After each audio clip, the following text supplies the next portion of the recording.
வணக்கம். 5 மணி செய்திகளுக்கு வரவேற்பது நான் நந்தா. முதலில் இந்த நேரத்திற்கான தலைப்புச் செய்திகளை பார்க்கலாம். உயர்கல்வித்துறை அமைச்சராக மீண்டும் பொறுப்பேற்றார் பொன்முடி. ஆளுநர் மாளிகையில் நடைபெற்ற விழாவில் பதவி பிரமாணம் செய்து வைத்தார் ஆளுநர் RN ரவி.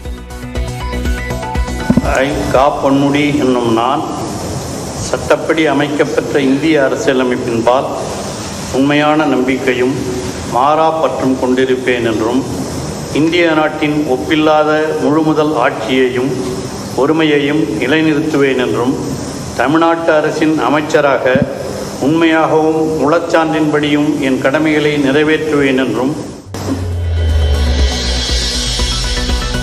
முதலமைச்சரின் கோரிக்கையை ஏற்று பொன்முடிக்கு மீண்டும் உயர்கல்வித்துறையை ஒதுக்க ஆளுநர் RN ரவி ஒப்புதல். அமைச்சர் காந்தி வசம்பந்தர் கதர் மற்றும் கிராம தொழில்கள் வாரியம் அமைச்சர் ராஜகண்ணப்பனுக்கு ஒதுக்கீடு.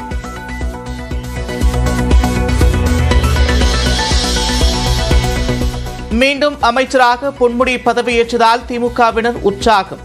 சென்னை அண்ணா அறிவாலயத்தில் பட்டாசு வெடித்து கொண்டாட்டம்.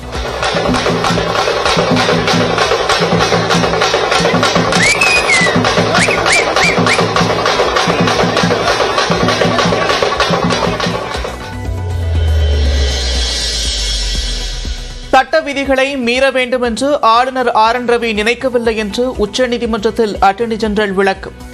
பொன்முடி பதவி பிரமாணம் குறித்த ஆளுநர் தரப்பு உத்தரவாதத்தை ஏற்று விசாரணையை ஒத்திவைத்த தலைமை நீதிபதி அமர்வு.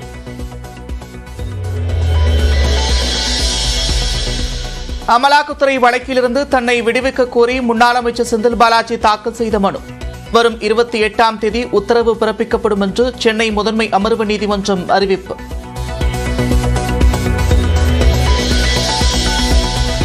தமிழ்நாடு புதுச்சேரியில் 2ஆம் கட்ட வேட்பாளர் பட்டியலை வெளியிட்டது பாஜக. விருதுநகரில் ராதிகா சரத்குமார், வடசென்னையில் பால் கனகராஜ், மதுரையில் ராமஸ்ரீனிவாசன் போட்டி.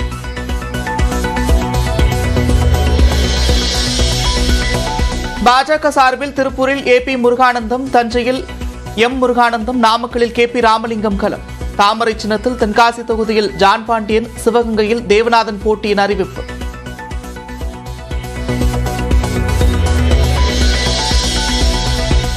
தேமுதிக சார்பில் விருதுநகர் தொகுதியில் விஜயகாந்தின் மகன் விஜயபிரபாகரன் போட்டி. மத்திய சென்னையில் பார்த்தசாரதியும், கடலூரில் சிவக்குழுந்துவும் களம் காண்கின்றனர்.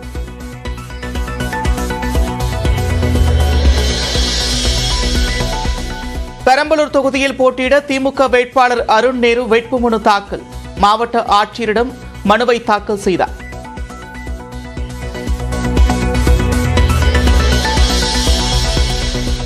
மக்களவை தேர்தலுக்காக 130 வாக்குறுதிகள் அடங்கிய அதிமுக தேர்தல் அறிக்கையை வெளியிட்டார் பொதுச் செயலாளர் எடப்பாடி பழனிசாமி. மகளிருக்கான மாதாந்திர உரிமை தொகையை 3000ஆக உயர்த்த மத்திய அரசிடம் வலியுறுத்துவோம் என்றும் வாக்குறுதி.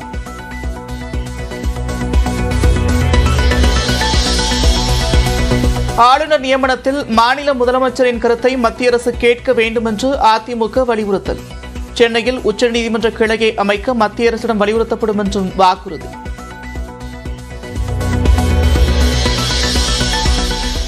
மதுபான கொள்கை முறைகேடு வழக்கில் கைதான அரவிந்த் கெஜ்ரிவால் டெல்லி நீதிமன்றத்தில் ஆஜர். 10 நாட்கள் காவலில் எடுத்து விசாரிக்க அனுமதிக்குமாறு அமலாக்கத்துறை கோரிக்கை.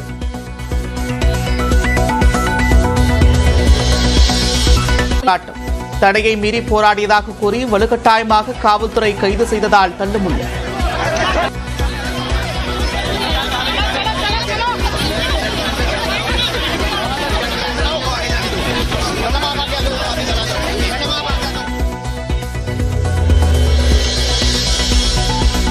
டெல்லி முதலமைச்சர் கெஜ்ரிவால் கைதை கண்டித்து சென்னையில் திமுக கண்டன ஆர்ப்பாட்டம்.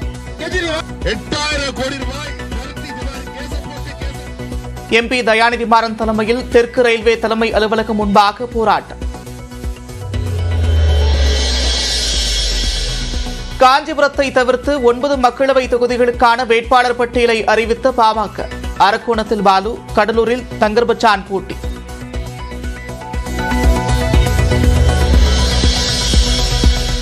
தருமபுரி, சேலம், அரக்கோணம் உள்ளிட்ட 6 தொகுதிகளில் திமுக அதிமுகவை எதிர்த்து நேரடியாக களம் காணும் பாமக. விழுப்புரத்தில் அதிமுக மற்றும் விசிகவுடன் மோதுகிறது.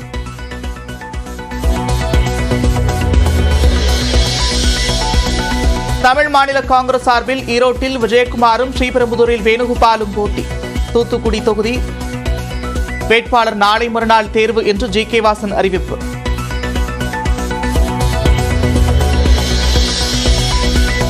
சென்னையில் சைக்கிள் ஓட்டி வாக்கு சேகரித்த ஜி.கே. வாசன். தமிழ் மாநில காங்கிரஸ் கட்சிக்கு சைக்கிள் சின்னம் ஒதுக்கப்பட்ட நிலையில் பரப்புரை.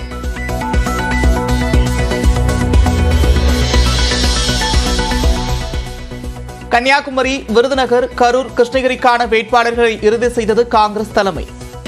கடலூர் உட்பட எஞ்சிய 5 தொகுதிகளுக்கான வேட்பாளர் தேர்வு விரைவில் அறிவிக்கப்படும் என்றும் தகவல்.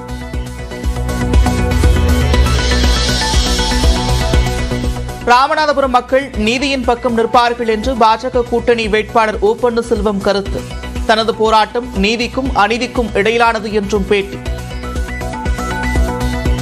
ராமாவதி ராஜா தேதி பண்ணக்கூடிய ஆட்சி ஏற்பட்டது.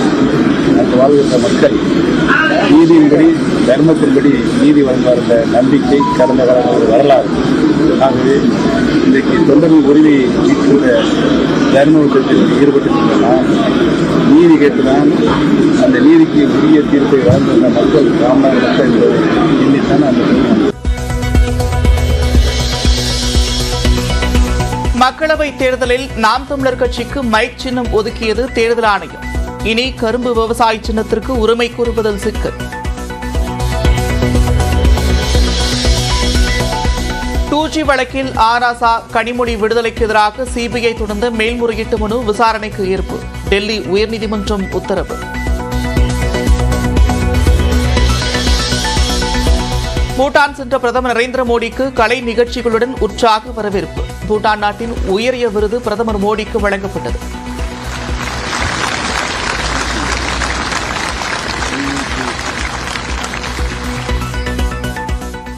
இந்த ஆண்டிற்கான ஐபிஎல் கிரிக்கெட் தொடர் சென்னை சேப்பாக்கம் மைதானத்தில் கலை நிகழ்ச்சியுடன் இன்று தொடங்குகிறது.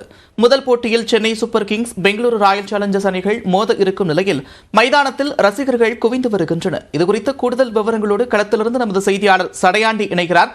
சடையாண்டி, விவரங்கள்.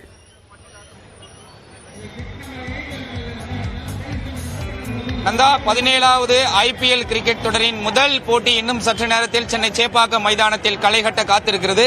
இந்த போட்டியை பார்ப்பதற்காக ஆயிரக்கணக்கான ரசிகர்கள் மைதானத்தை நோக்கி படையெடுத்த வண்ணம் இருக்கின்றனர். நடப்பு ஐபிஎல் கிரிக்கெட் தொடரின் முதல் தொடர் கோலாகலமான தொடக்க விழாவோடு சென்னை சேப்பாக்கம் மைதானத்தில் களைகட்ட காத்திருக்கிறது. அந்த கலை விழா நிகழ்ச்சியில் ஏஆர் ரகுமான், அது மட்டும் இல்லாமல் பாலிவுட் நட்சத்திரங்கள் அனைவருமே பங்கேற்க காத்திருக்கிறார்கள்.